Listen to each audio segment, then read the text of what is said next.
ಹಾವೇರಿಯ ಇಂಗಳಿ ಗ್ರಾಮದಲ್ಲಿ 5 ಜನ ಗೋರಕ್ಷಕರಿಗೆ ಹಲ್ಲೆ ಮಾಡಿದಂತಹ ಪ್ರಕರಣದಲ್ಲಿ ಹಿಂದೂ ಪರ ಸಂಘಟನೆಗಳ ವ್ಯಾಪಕ ಆಕ್ರೋಶಕ್ಕೆ ಕಾರಣವಾಗಿದೆ ಈ ಘಟನೆ. ಇವಾಗ ಹಾಗಾಗಿ ಹಿಂದೂ ಕಾರ್ಯಕರ್ತರ ಬೆಂಬಲಕ್ಕೆ ಬಿಜೆಪಿ ನಿಂತಿದೆ. ಸಹಜವಾಗಿ ಅದನ್ನು ಅವರು ರಾಜಕೀಕರಣಗೊಳಿಸ್ಕೋತಾರೆ. ಇವತ್ತು ಬೆಳಗಾವಿಯಲ್ಲಿ ಬೃಹತ್ ಪ್ರತಿಭಟನೆಗೆ ಬಿಜೆಪಿ ಕರೆ ಕೊಟ್ಟಿದೆ. ಬೆಳಗಾವಿ ಡಿಸಿ ಕಚೇರಿ ಮುತ್ತಿಗೆ ಮೂಲಕ ಹೋರಾಟ ತೀವ್ರಗೊಳಿಸೋಕೆ ನಿರ್ಧಾರವನ್ನು ಮಾಡಿದ್ದಾರೆ. ಹಿಂದೂ ಪರ ಸಂಘಟನೆಗಳ ಜೊತೆಗೂಡಿ ಸರ್ಕಾರಕ್ಕೆ ಬಿಸಿ ಮುಟ್ಟಿಸೋದಕ್ಕೆ ಬಿಜೆಪಿ ಸಜ್ಜಾಗಿದೆ.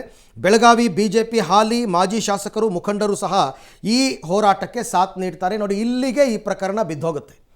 ಯಾವಾಗ ರಾಜಕೀಯ ಇಲ್ಲಿ ಎಂಟ್ರಿ ಆಗುತ್ತೋ ಪ್ರಾಮಾಣಿಕವಾಗಿ ಕೆಲಸ ಮಾಡಿದವರಿಗೆ ಮತ್ತು ತಪ್ಪಿತಸ್ಥರಿಗೆ ಶಿಕ್ಷೆ ಆಗಲ್ಲ ಅಂತಕ್ಕಂಥದ್ದು ಮೇಲ್ನೋಟ. ಆಮೇಲೆ SP ಅವರು ಸರಿಯಾಗಿದೆ, ಅವ್ರು ಹೇಳಿದ್ರೆ ನಾವು ಕೇಳಿಸ್ಕೊಳ್ಬೇಕು. ನಾವು ಪ್ರಶ್ನೆ ಕೇಳಿದ ತಕ್ಷಣ ಫೋನ್ಗೆ ಉತ್ತರ ಕೊಡೋದನ್ನ ಪೊಲೀಸ್ ವರಿಷ್ಠಾಧಿಕಾರಿಗಳಲ್ವಾ, ಸಹಜವಾಗಿ ಹಾಗಿರುತ್ತೆ. ಅವ್ರ ನಡೆ ಏನು ಮಾಡೋಕ್ಕಾಗಲ್ಲ.